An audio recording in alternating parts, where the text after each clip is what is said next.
வணக்கம் சாப்பாட்டு பிரியர்களே, இது நம்ம பழைய சோறு பச்சை மிளகா தாங்க.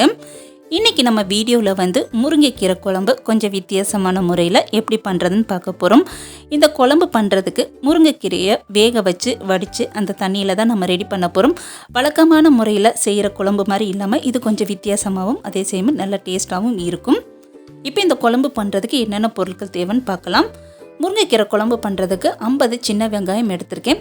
இதுக்கு சின்ன வெங்காயம் தான் நல்லா டேஸ்ட்டாக இருக்கும். அடுத்ததாக 2 தக்காளி இந்த அளவுக்கு ஒரு மீடியம் சைஸ் தக்காளி 2 தக்காளி எடுத்திருக்கேன்.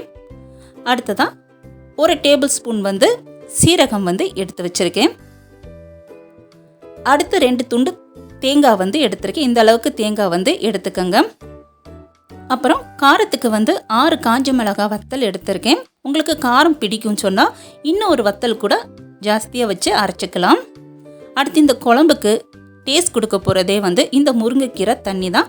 முருங்கைக்கீரையை வேக வச்சு வடித்து இந்த தண்ணி நான் எடுத்து வச்சுருக்கேன். இந்த தண்ணி 2.5 கப் அளவு நான் எடுத்திருக்கேன். அடுத்ததாக 1 டேபிள் ஸ்பூன் அளவு துவரம்பருப்பு அரை மணி நேரம் தண்ணியில் ஊற வச்சு எடுத்து வச்சுருக்கேன். அப்புறம் கொஞ்சமாக புளி தண்ணியில் ஊற வச்சு எடுத்திருக்கேன்.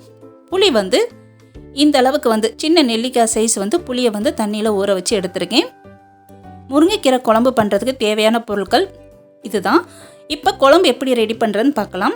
இந்த முருங்கைக்கீரை குழம்பு பண்ணுறதுக்கு முதல்ல ஒரு மசாலா ரெடி பண்ணிக்கலாம். அதுக்கு ஒரு மிக்ஸி ஜாரில் நம்ம எடுத்து வச்சுருக்கேன். தேங்காய் கட் பண்ணி சேர்த்துருக்கேன். அதுக்கப்புறம் சின்ன வெங்காயம் 50 சின்ன வெங்காயம் எடுத்திருந்தேன். அந்த சின்ன வெங்காயத்தையும் இது கூடயே சேர்த்துக்கலாம். அடுத்து சீரகம் எடுத்து வச்சுருந்தோம். அந்த சீரகத்தையும் சேர்த்துக்கலாம். இப்போ காரத்துக்கு 6 காஞ்ச மிளகாய் வத்தல் வச்சுருந்தோம். அதையும் சேர்த்துட்டு கடைசியாக துவரம்பருப்பு ஊற வச்சுருந்தோம். அந்த துவரம்பருப்பையும் சேர்த்துக்கலாம். இப்போ எல்லாத்தையும் சேர்த்தாச்சு. இப்போ இதை நல்லா அரைச்சி எடுத்துக்கலாம். இப்போ அந்த மசாலா நல்லா அரைச்சி எடுத்தாச்சு. அடுத்து இதில் நம்ம 2 தக்காளி எடுத்து வச்சுருந்தோம். அந்த தக்காளியை சின்ன சின்னதாக கட் பண்ணி வச்சுருக்கேன். இந்த தக்காளியும் இது கூடயே சேர்த்துட்டு இதையும் நல்லா அரைச்சி எடுத்துக்கலாம். நான் அரைச்சி எடுத்துகிட்டு காட்டுறேன். இப்போ தக்காளியும் சேர்த்துட்டு நல்லா அரைச்சாச்சு. அடுத்து நம்ம எப்படி குழம்பு பண்ணுறதுன்னு பார்க்கலாம். இப்போ குழம்பு பண்ணுறதுக்கு அடுப்பில் ஒரு கடாயை வச்சுருக்கேன். கடாயை நான் இன்னும் ஆன் பண்ணலாம், ஆஃபில் தான் வச்சுருக்கேன். இப்போ இந்த கடாயில் நம்ம அரைச்சி வச்சுருக்க இந்த மசாலா சேர்த்துக்கலாம். மசாலா சேர்த்த அப்புறம் இதில் முருங்கைக்கீரையை வேக வச்சு வடித்து வச்சுருந்தோம்ல அந்த தண்ணி சேர்த்துக்க போகிறோம். நான் இதில் முருங்கைக்கீரை வேக வச்ச தண்ணி மட்டும் தான் சேர்த்துருக்கேன். உங்களுக்கு விருப்பம்னா முருங்கைக்கீரையும் கொஞ்சம் சேர்த்துக்கலாம், அதுவும் டேஸ்ட் நல்லாயிருக்கும். நான் முருங்கைக்கீரையை பொரியல் பண்ணுறதுக்கு தனியாக எடுத்து வச்சுருக்கேன். இப்போ இதில் நம்ம புளி ஊற வச்சுருந்தோம். அந்த புளி தண்ணி இதில் சேர்த்துக்கலாம். சேர்த்துட்டு இதை எந்த ஒரு கட்டி இல்லாமல் நம்ம கலந்து விட்டுக்கணும். இந்த குழம்பு நம்ம முருங்கைக்கீரை பொரியல் இந்த குழம்புல வச்சு சாப்பிடும் போதுல டேஸ்ட் நல்லாயிருக்கும். இப்போ இந்த மாதிரி எந்த ஒரு கட்டி இல்லாமல் நம்ம கலந்து விட்டு எடுத்துக்கணும். இப்போ நம்ம கேஸை ஆன் பண்ணிக்கலாம். இப்போ தான் நான் கேஸ் ஆன் பண்ணியிருக்கேன். அடுத்து இந்த குழம்புக்கு தேவையான உப்பு சேர்த்துக்கலாம். உப்பு சேர்த்துட்டு திரும்பவும் ஒரு வாட்டி நல்லா கலந்து விட்டுக்கலாம். கலந்துட்டு இந்த குழம்போட பச்சை வாசனை போகிற வரைக்கும் நல்லா கொதிக்க வச்சு நம்ம எடுத்துக்க போகிறோம். இப்போ குழம்பு கொதிக்க ஆரம்பிச்சிருச்சு. இந்த மாதிரி குழம்பு கொதிக்கும் போதுல கரண்டி வச்சு இடையில கலந்து விட்டுக்கோங்க. ஏன்னா துவரம்பருப்பு சேர்த்தனால அடியில் அடி பிடிக்கிறதுக்கு வாய்ப்பு இருக்குது. இந்த குழம்பு நம்மளுக்கு டக்குன்னு ஒரு 10 நிமிஷத்துலேயே ரெடி ஆயிரும். இப்போ குழம்போட பச்சை வாசனை போகிற வரைக்கும் நம்ம 10 நிமிஷம் நல்லா கொதிக்க வச்சு எடுத்துக்கலாம். இப்போ குழம்பு நல்லா கொதிச்சிருச்சு. குழம்போட பச்சை வாசனையும் போயாச்சு.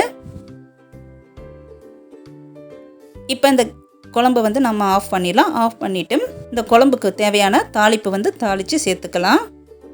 குழம்பு தாளிக்கிறதுக்கு அடுப்பில் ஒரு கடாயை வச்சுட்டு அதில் கொஞ்சமாக எண்ணெய் சேர்த்துருக்கேன்.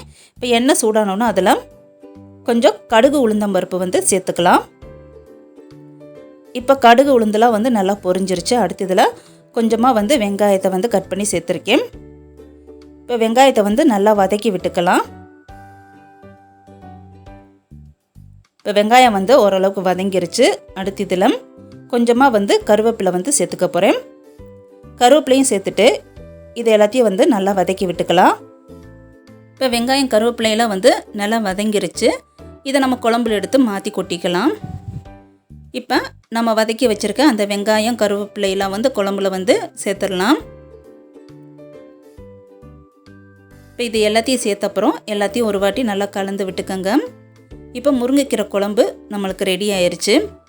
இப்போ இந்த மாதிரி வந்து நீங்களும் வந்து கொஞ்சம் வித்தியாசமான முறையில் முருங்கைக்கீரை குழம்பு செஞ்சு பாருங்கள். செஞ்சு பார்த்துட்டு டேஸ்ட் எப்படி இருந்துச்சுன்னு சொல்லிட்டு மறக்காமல் கமெண்ட் பாக்ஸில் தெரியப்படுத்துங்க. வீடியோஸ் பிடிச்சிருக்குன்னு நினைக்கிறேன். வீடியோஸ் பிடிச்சிருந்துச்சுன்னா ஒரு லைக் பண்ணிவிட்டு மறக்காமல் நம்ம சேனலை வந்து சப்ஸ்கிரைப் பண்ணிடுங்க.